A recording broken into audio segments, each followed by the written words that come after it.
Hello everyone and welcome back. Today we're going to see how to transfer iPhone photos to Android. First thing first, connect your iPhone to your PC using a lightning cable.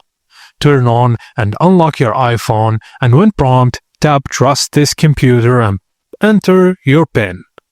On your PC, click the Start button and open the Photos app. Click Import from a USB device, then select Apple iPhone from the list if you're on Windows 11.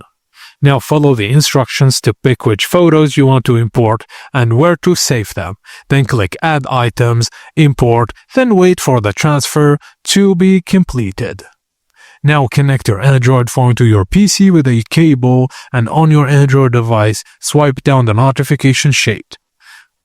Change the USB option to File Transfer, and on your PC open the folder where you imported your iPhone photos and select them, right-click and choose Copy.